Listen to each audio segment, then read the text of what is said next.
Assalamualaikum warahmatullahi wabarakatuh. Perkenalkan, nama saya Aulia Fatmawati, NIM 18029127. Di sini saya akan mempresentasikan hasil penelitian saya, yaitu tentang pengaruh pendekatan realistic mathematics education terhadap kemampuan pemahaman matematis ditinjau dari kemampuan awal matematis siswa. Yang pertama yaitu bab pendahuluan, di mana di situ ada latar belakang. Di latar belakang ada perkembangan RNA, itu semua dimulai oleh sebuah ide yang disusulkan oleh Hans Freudenthal, seorang ahli matematika Belanda, bahwa matematika harus dipertimbangkan sebagai aktivitas manusia. Hal ini berarti aktivitas tersebut berkaitan dengan realitis. Berdasarkan ide tersebut, maka teori RNA memiliki prinsip-prinsip antara lain. Yang pertama yaitu reinvention atau penemuan kembali. Yang kedua ada fenomenologi didaktik, dan yang terakhir ada model dasar. Dalam RNA ada langkah reinvention, di mana peran guru adalah inti dari proses matematis. Berbicara tentang penemuan kembali, pada tahun 2008 yaitu Grafemeiser menyatakan bahwa bimbingan oleh guru dan buku teks tidak hanya diperlukan untuk memastikan bahwa matematika yang diciptakan siswa sesuai dengan matematika konvensional, tetapi juga untuk menjadi substansial, membatasi proses penemuannya. Perkembangan kehidupan di dunia yang terus berubah, maka dengan itu setiap siswa mempunyai kesempatan dan pilihannya untuk menentukan masa depannya. Kesempatan dan pilihannya itu dapat diwujudkan apabila ia mampu memahami dan dapat mengerjakan matematika. Kemampuan pemahaman matematis merupakan pemahaman yang mampu mengubah soal kata-kata ke dalam simbol maupun sebaliknya, serta mampu mengartikan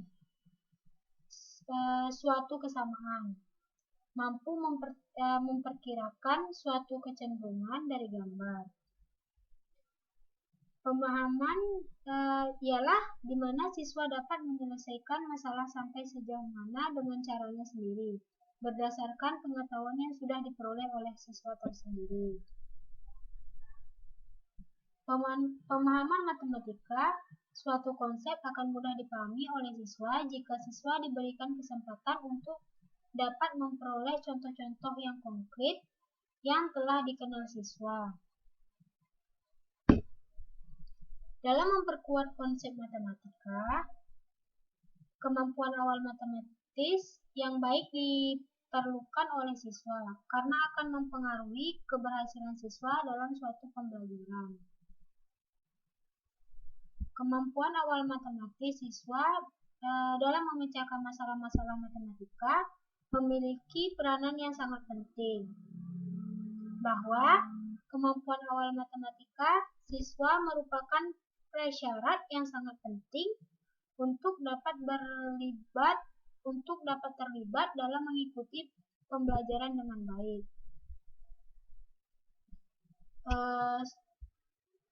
Sebagai analogi, siswa yang memiliki kemampuan awal yang rendah akan lebih mengalami kesulitan untuk memperoleh pengetahuan baru atau menganalisis konsep yang ada dalam dirinya. Sedangkan siswa yang memiliki kemampuan awal yang tinggi akan cenderung mudah menerima informasi dan mengkaitkan dengan informasi yang ada dalam dirinya. sehingga terjadi proses belajar. Dengan kata lain, dalam pembelajaran matematika, guru perlu mempertimbangkan kemampuan awal matematika sendiri. Adapun kemampuan awal matematis dalam penelitian ini yaitu kemampuan bersyarat secara langsung atau tidak yang mendukung pembelajaran matematika di kelas 8 SMP di semester pertama. Dalam penelitian ini, kemampuan awal sangat diperlukan untuk melihat level tinggi, sedang, ataupun rendah, dan pemahaman matematis secara pemecahan masalah matematis, serta pembelajaran melalui pendekatan realistic mathematics education. Banyaknya penelitian yang sudah dilakukan sebelumnya tentang RNA ini, diantaranya oleh Kusumawati pada tahun 2014 yang berpusat pada kemampuan pemahaman matematis siswa melalui pendekatan RNA dengan kesimpulan bahwa meningkatkan kemampuan pemahaman matematis siswa yang mendapat pembelajaran melalui pendekatan PMRI lebih baik daripada siswa yang mendapat pembelajaran konvensional. Selanjutnya yaitu yang B, yaitu identitas masalah. Yang mana di sini sebagaimana yang telah dipaparkan dalam latar belakang, maka masalah yang dapat diidentifikasi adalah sebagai berikut.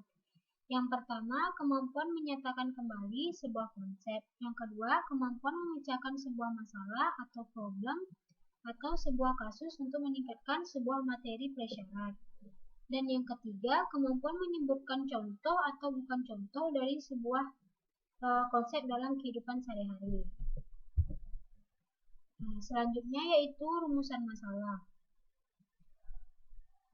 Berdasarkan latar belakang yang telah disusun, adapun rumusan masalah pada penelitian ini yaitu yang pertama, apakah terdapat perbedaan kemampuan pemahaman konsep matematis antara siswa yang diterapkan dengan pendekatan RMA ini dengan siswa yang diterapkan pembelajaran konvensional atau yang biasa.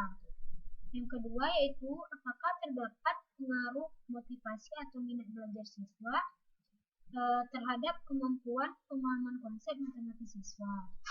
Yang ketiga, apakah terdapat efek interaksi siswa antara penerapan pembelajaran realistic mathematics education atau RMA ini dengan motivasi belajar siswa terhadap kemampuan pemahaman konsep matematis siswa.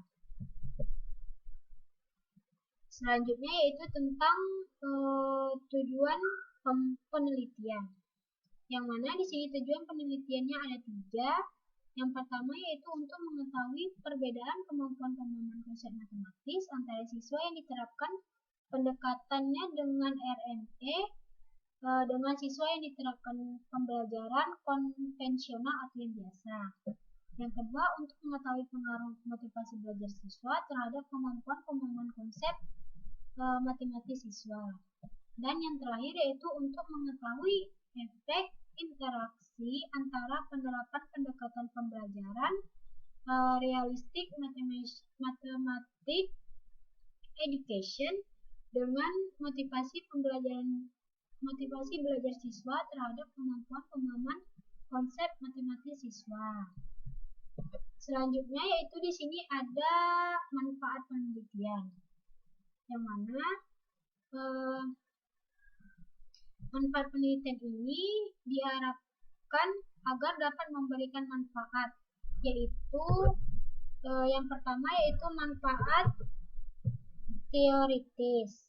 Yang mana manfaat teoritis ini secara teoritis penelitian ini diharapkan dengan dapat menambahkan wawasan ilmu pengetahuan dan berbagai pengembangan strategi serta pendekatan pembelajaran tentang proses kegiatan pembelajaran yang baik dalam meningkatkan hasil belajar siswa, terutama pada aspek pemahaman konsep matematis. Nah, yang kedua di sini ada manfaat praktis.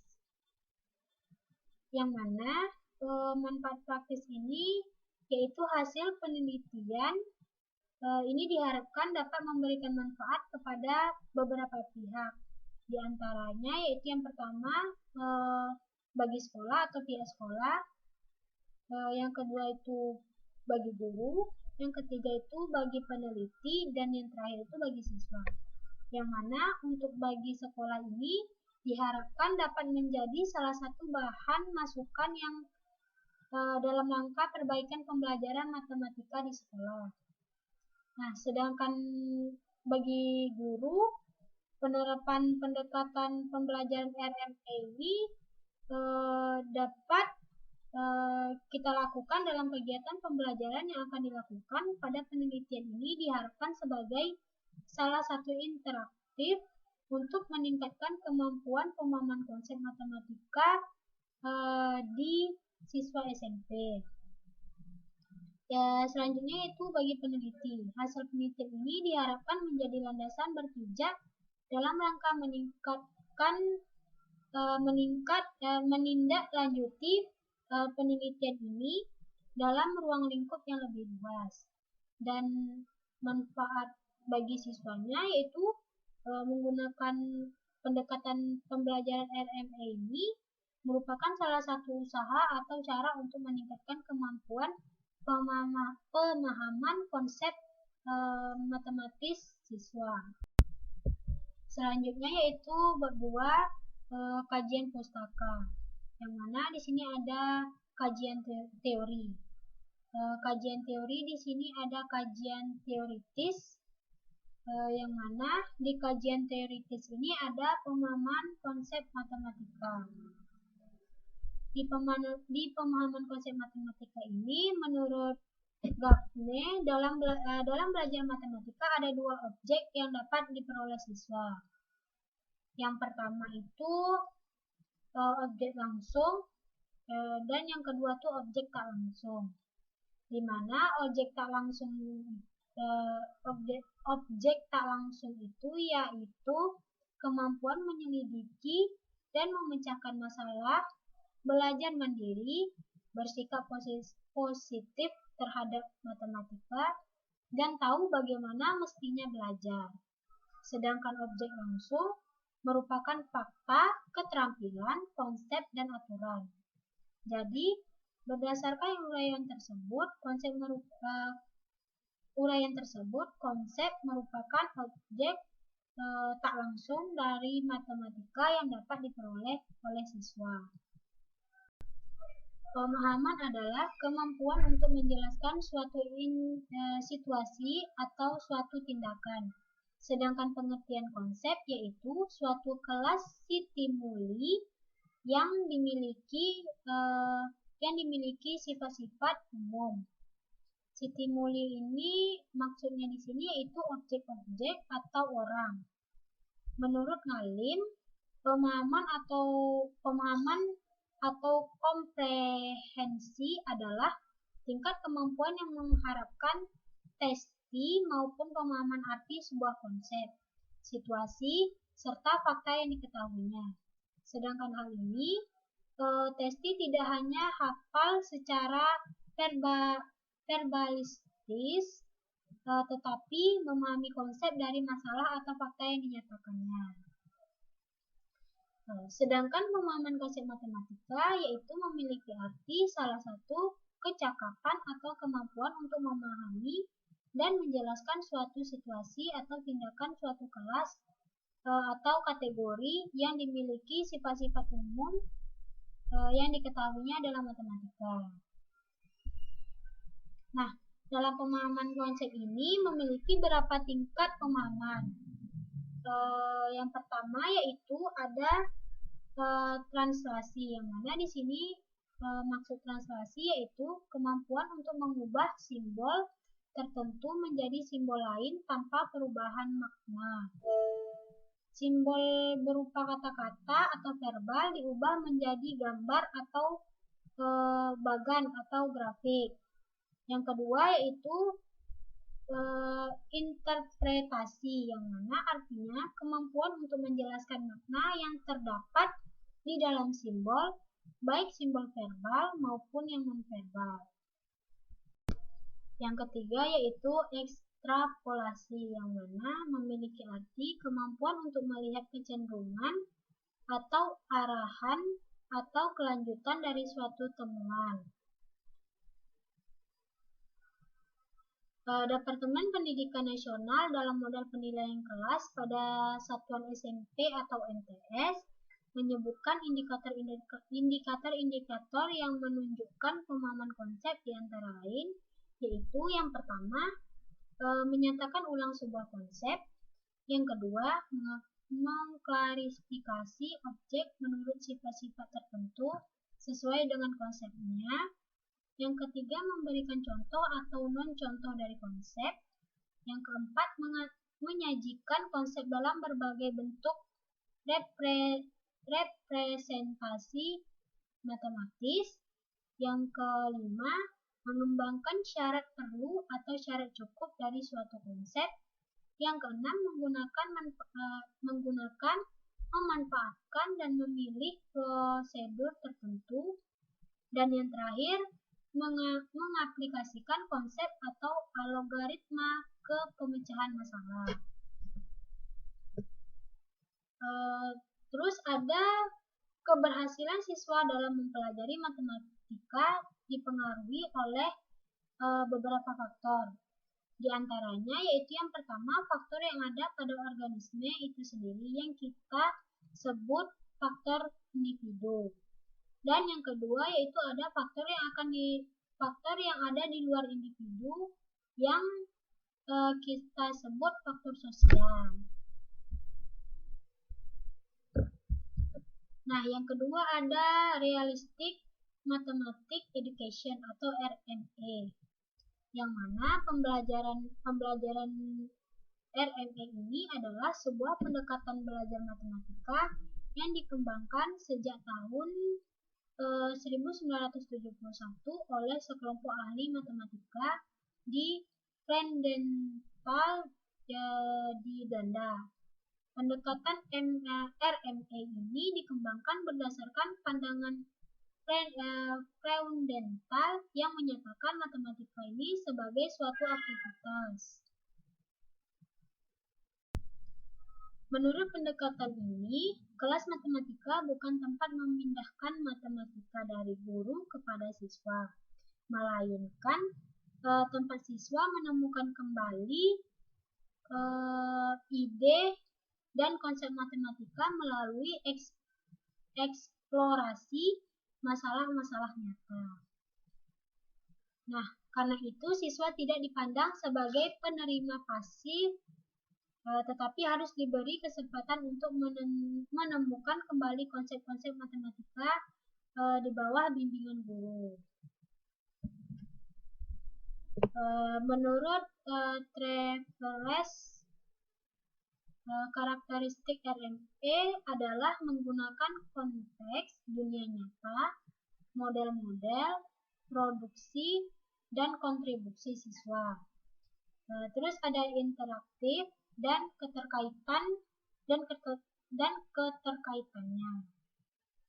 Nah, yang pertama itu ada menggunakan konteks dunia nyata, yang mana di sini di konteks dunia nyata ini menunjukkan dua proses matematisasi yang berupa siklus di mana dunia nyata tidak hanya memberi sumber matematisasi, tetapi juga sebagai tempat untuk mengaplikasikan kembali matematika.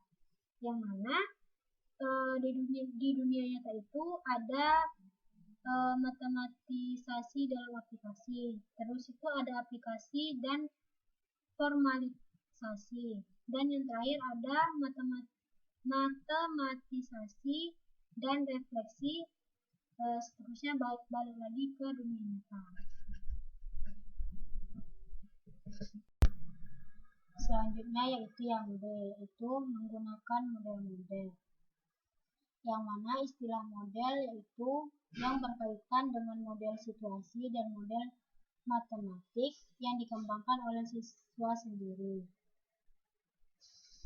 Yang ketiga yaitu menggunakan produksi dan konstruksi, yang mana di sini menekankan bahwa dengan pembuatan produksi bebas, siswa terdorong untuk melakukan refleksi pada bagian yang mereka anggap penting dalam proses pembelajaran. Yang keempat yaitu menggunakan interaktif, yang mana interaksi antara siswa dengan guru merupakan hal yang mendasar dalam RME. Secara eksplisit, bentuk-bentuk interaksi yang berupa negosiasi, penjelasan, pembenaran, setuju, tidak setuju, pertanyaan atau refleksi digunakan untuk mencapai bentuk formal dari bentuk-bentuk informal siswa. Yang terakhir yaitu menggunakan keterkaitan, yang mana di dalam RME penginteraksian unit-unit matematika adalah esensial jika dalam pembelajaran kita mengabaikan keterkaitan dengan bidang yang lain, maka akan berpengaruh pada pemecahan masalah dalam mengaplikasikan ke dalam matematikanya. Prinsip-prinsip utama dalam RME adalah yang pertama yaitu ada guided reinvention dan progressive mathematician. Yang kedua ada deduction phenomenology. Yang ketiga ada self-developed model. Nah, sedangkan untuk kelebihan atau keunggulan RME ini yaitu yang pertama, karena siswa membangun sendiri pengetahuannya, maka siswa tidak mudah lupa dengan pengetahuannya. Yang kedua, suasana dalam proses pembelajaran menyenangkan karena menggunakan realitas kehidupan sehingga siswa tidak cepat bosan untuk belajar matematika.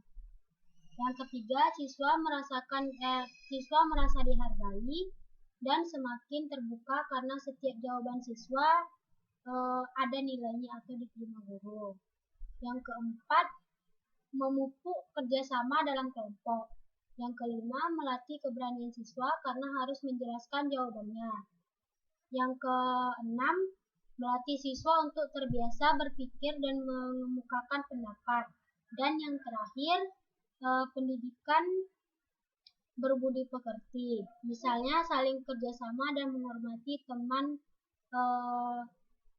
yang sedang berbicara di depan.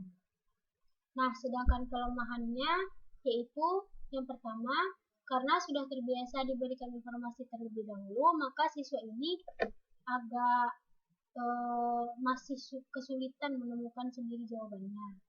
Yang kedua, membutuhkan waktu yang lama bagi siswa yang memiliki kemampuan yang rendah. Yang ketiga, siswa yang pandai kadang-kadang tidak sabar untuk menanti atau menunggu teman-temannya yang belum selesai. Dan yang terakhir, membutuhkan alat peraga yang sesuai dengan situasi pembelajaran saat itu. Langkah-langkah pembelajaran RME yang didasarkan pada aspek budaya lokal secara operasional terdiri dari 4 langkah. Yang pertama yaitu langkah perkenalan, di mana langkah perkenalan ini dapat dilakukan melalui diskusi guru bersama siswa meninjau konsep-konsep prasyarat. Yang kedua yaitu ada langkah eksplorasi, yang mana siswa dianjurkan bekerja secara individu. Yang ketiga yaitu langkah pengembangan, yang mana setelah siswa menunjukkan kemajuan dalam pemecahan masalah, siswa mendiskusikan cara-cara pemecahan masalahnya. Dan yang terakhir yaitu langkah peringkasan, yang mana siswa membuat ringkasan yang memungkinkan semua siswa dapat mengaplikasikan konsep atau pengetahuan matematika formal. Yang ketiga ada hubungan antara RME dengan pemahaman konsep siswa, yang mana matematika merupakan bagian dari bidang sains yang menuntut kompetensi belajar pada ranah pemahaman. Nah, di kemampuan pemahaman konsep matematika ini merupakan bagian yang sangat penting dalam proses pembelajaran dan pemecahan konsep matematika menjadi landasan untuk berpikir dalam menyelesaikan persoalan matematika. Dalam RME ini, masalah realistik dijadikan pangkal tolak pembelajaran yang memberikan kesempatan kepada siswa untuk menemukan kembali ide dan konsep matematika melalui eksplorasi masalah-masalah nyata.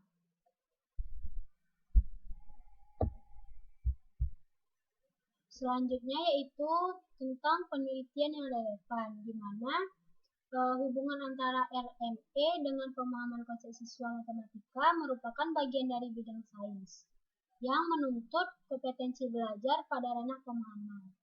Kemampuan pemahaman konsep matematika merupakan bagian yang sangat penting dalam proses pembelajaran dan pemecahan konsep matematika menjadi landasan untuk berpikir dalam menyelesaikan persoalan matematika. Nah, yang selanjutnya yaitu konsep operasional, di mana di konsep operasional ini pembelajaran matematika realistik diawali dengan fenomena. Kemudian siswa dapat membantu guru diberikan kesempatan menemukan kembali dan mengontribusi konsep sendiri. Setelah itu diaplikasikan kembali dalam masalah sehari-hari atau dalam bidang lain.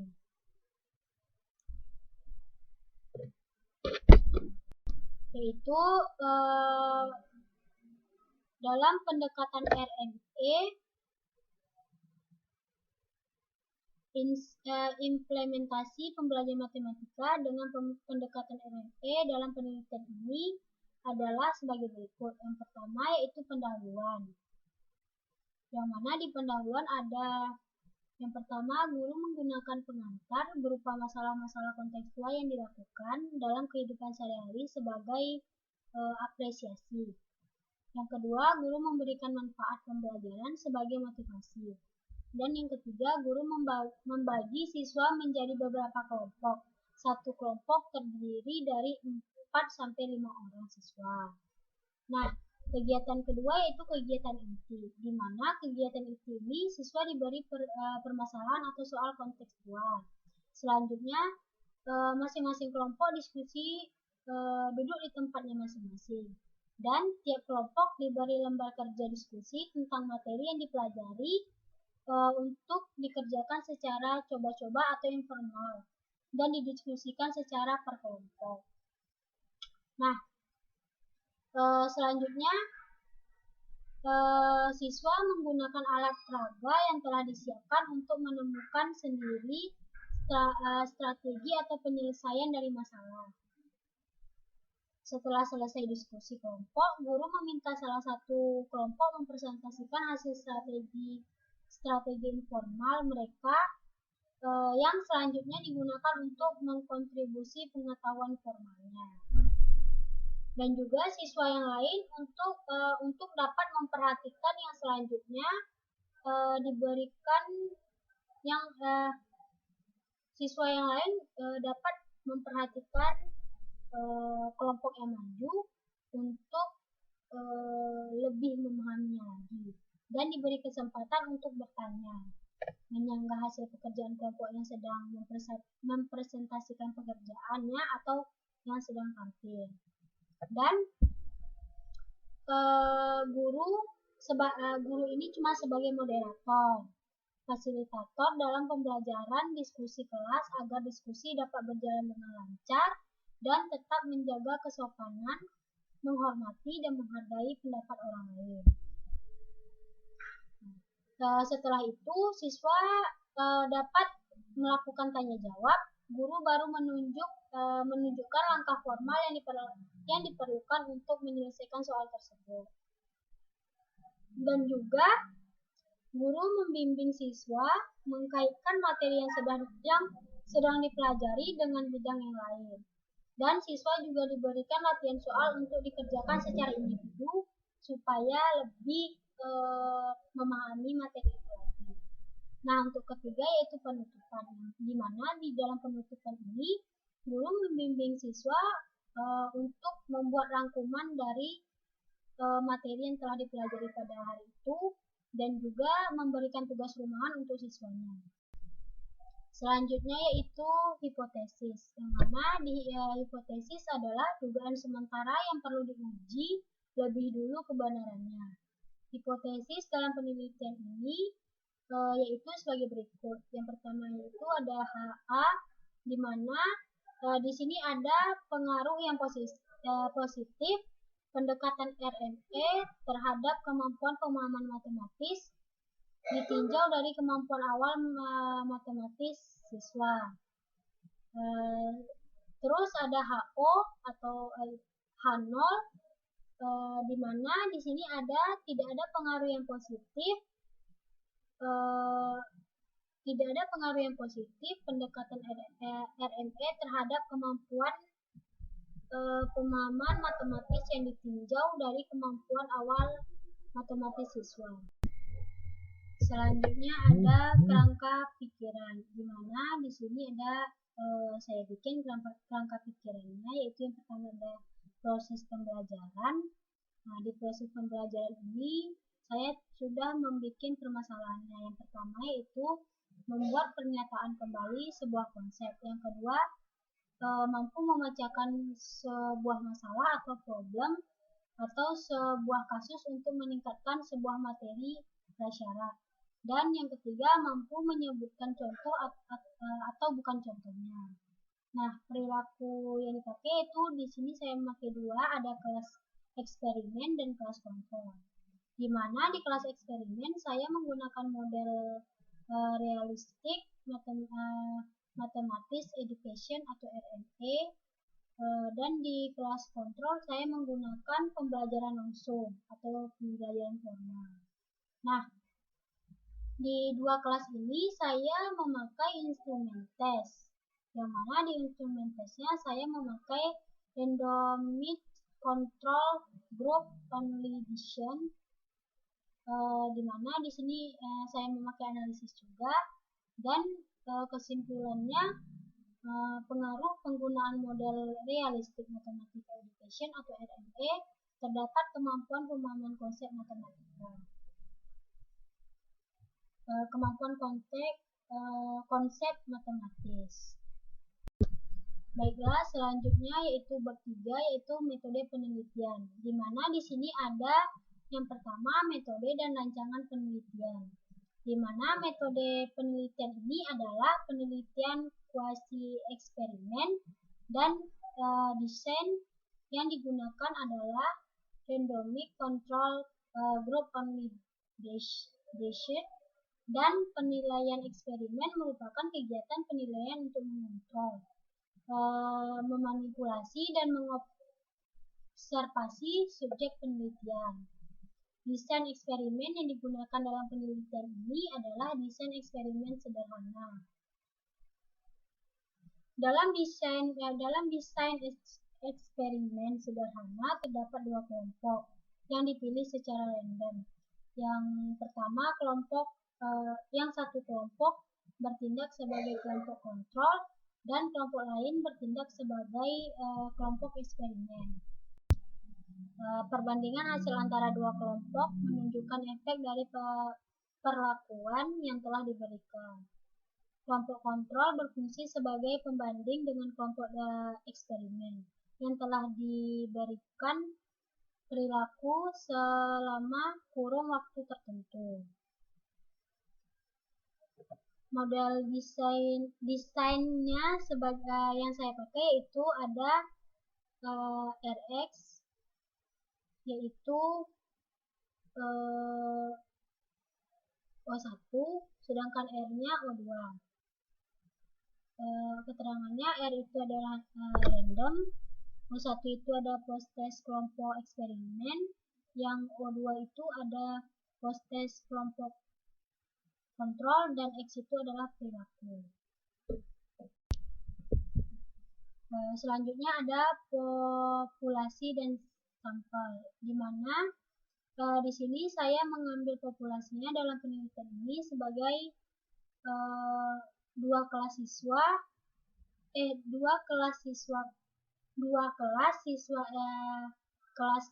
kelas 7 SMP 41 Semarang tahun ajaran 2001-2020 sebanyak 60 siswa, yang mana 32 siswa di kelas A dan 28 siswa di kelas B. Untuk sampelnya sebelum dilakukan eksperimen, untuk meyakinkan keseimbangan antara kelas kontrol dan kelas eksperimen, dilakukan tes kemampuan awal sebelum penelitian dilaksanakan. Selanjutnya, menguji kesamaan rata kemampuan awal antara kelompok kelas kontrol dengan kelompok kelas eksperimen tersebut. Selanjutnya yaitu instrumen penilaian, di mana di sini ada 5. Yang pertama yaitu uji coba tes kemampuan awal dan tes akhir atau post-test, di mana pada penelitian ini instrumen yang digunakan merupakan tes. Untuk mendapatkan data yang akurat, maka tes yang digunakan dalam penelitian ini harus memenuhi kriteria tes yang baik. Validitas tes yang digunakan adalah validitas isi, yaitu ditinjau dari kesesuaian isi tes dengan isi kurikulum yang hendak diukur. Untuk keperluan ini, prosedur yang ditempuh dalam penyusunan tes yaitu yang pertama, menentukan kompetensi dasar dan indikator yang akan diukur sesuai dengan materi dan tujuan kurikulum yang berlaku pada saat itu. Yang kedua, menyusun kisi-kisi tes berdasarkan kompetensi dasar dan indikatornya. Yang ketiga, menyusun butir tes berdasarkan kisi-kisi yang dibuat. Dan yang terakhir, melakukan penelitian terhadap butir tes. Nah, tes ini juga digunakan atau diuji coba di luar sampel, tetapi masih dalam satu populasi. Untuk kedua yaitu ada validitas instrumen penelitian, yang mana menurut Ari Kunto, validitas adalah suatu ukuran yang menunjukkan tingkat kevalidan atau kesahihan suatu instrumen. Suatu instrumen yang valid mempunyai validitas yang tinggi, sedangkan instrumen yang kurang valid berarti memiliki validitas rendah.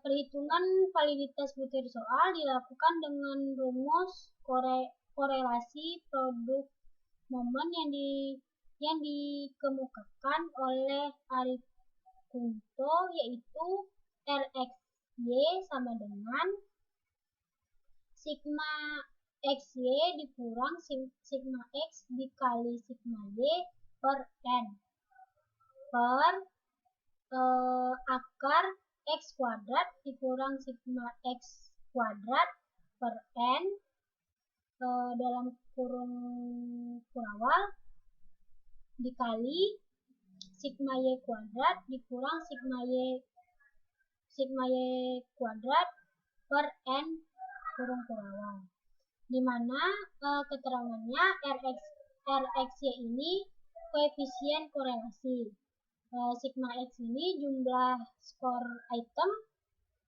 sigma y ini jumlah skor total, dan n ini yaitu jumlah sampel. dengan taraf signifikan 0,05 sehingga didapatkan kemungkinan interpretasi, yaitu yang pertama, jika R hitung kecil dari R jika R hitung kecil sama R tabel, maka korelasinya tidak signifikan. Nah, berbanding terbalik dengan jika R hitungnya lebih besar dari R tabel, maka korelasi signifikan.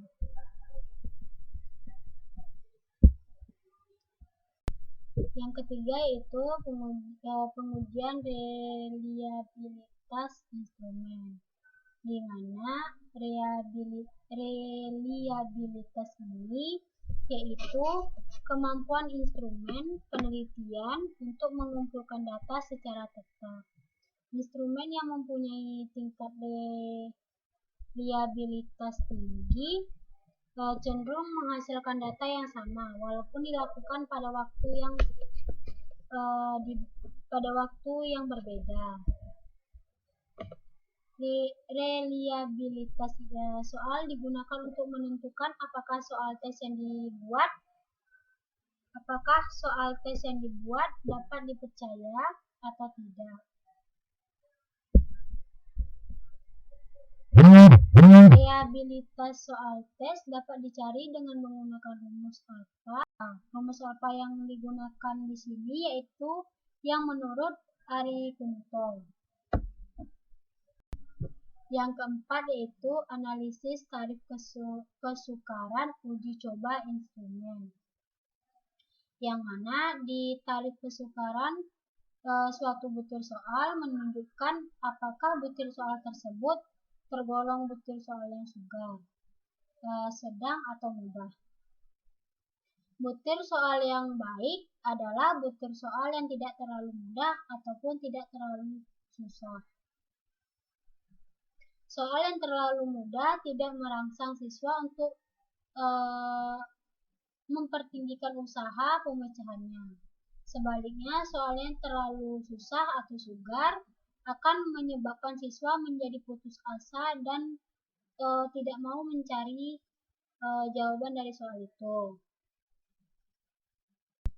Yang terakhir yaitu analisis daya beda uji coba instrumen, yang mana daya pembedaan soal adalah kemampuan suatu soal untuk membedakan antara siswa yang pandai dengan siswa yang berkemampuan rendah. Jika suatu soal yang dapat dijawab benar oleh siswa yang berkemampuan tinggi maupun siswa yang berkemampuan rendah, maka soal itu tidak baik karena mempunyai daya pembeda. Angka yang menunjukkan besarnya daya pembeda disebut juga dengan indeks diskriminasi atau daya pembeda dengan simbol DP. Untuk menghitung daya pembeda, setiap butir soal esai digunakan rumus DP sama dengan JBA dikurang JBB per N dalam kurung S maksimal dikurang S minimal, yang mana keterangannya DP itu indeks daya pembeda,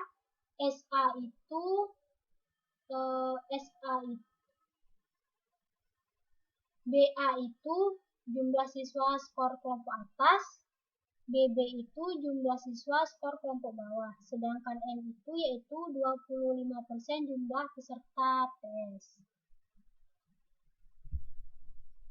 Nah, daya beda uji coba instrumen tes ini didasarkan pada klarifikasi berikut, yang mana di sini ada daya pembeda dan evaluasi butir soal. Di sini ada daya pembedanya kecil dari 0,0 yaitu sangat jelek evaluasinya. Daya pembeda yang 0,0 kecil RXY kecil sama 0,2 itu evaluasinya sangat terus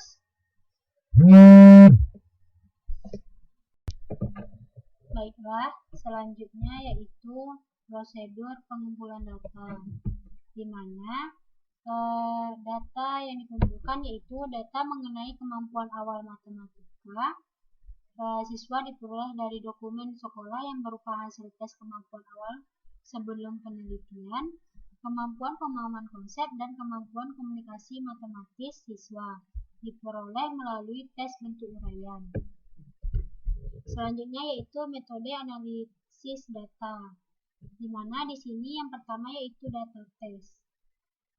Data yang dianalisis adalah skor hasil post test, kemudian pemahaman konsep dan kemampuan komunikasi matematis siswa.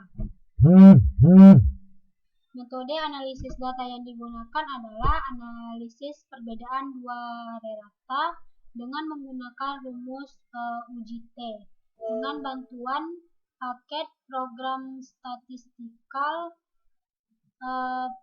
packet for social sciences atau SPSS 16. Selanjutnya yaitu ada uji normalitas data, di mana sebelum analisis dilakukan terlebih dahulu dilakukan uji normalitas distribusi skor amatan kedua kelompok sampel. Ujian normalitas data amatan ini menggunakan bantuan memakai program SPSS 16 juga.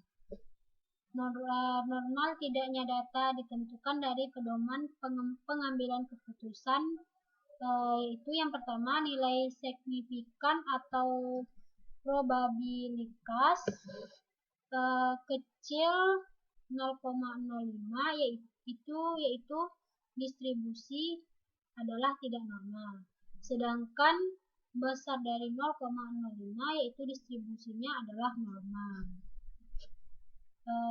Adapun rumus yang digunakan uji normalitas ini yaitu dengan cara x kuadrat hitung sama dengan delta k i sama dengan 1 OI kurang EI kuadrat per EI, di mana keterangannya OI ini frekuensi pengamatan, EI ini frekuensi yang diharapkan, X kuadrat ini C kuadrat, dan K ini banyaknya kelas interval. Sedangkan penerimaan normalitas data didasarkan pada hipotesis. Hipotesisnya itu sampel berasal dari populasi yang berdistribusi normal, sedangkan H1 itu yaitu sampel berasal dari populasi yang berdistribusi tidak normal. Selanjutnya yaitu yang ketiga menguji homogenitas varian, yang mana pengujian homogenitas varian antara kelas eksperimen dan kelas kontrol dilakukan dengan tujuan untuk mengetahui apakah varian kedua kelas sama ataukah berbeda. Jika data ternyata berasal dari populasi yang berdistribusi normal, maka selanjutnya dilakukan uji kesamaan dua varian dengan langkahnya yaitu perumusan hipotesis.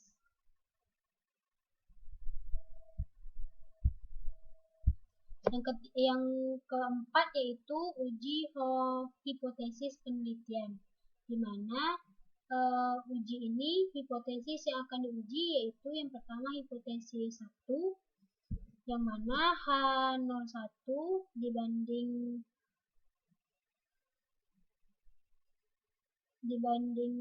M1 kecil sama M1, yaitu kemampuan pemahaman konsep matematika siswa yang mendapat pembelajaran berbasis masalah atau PBL.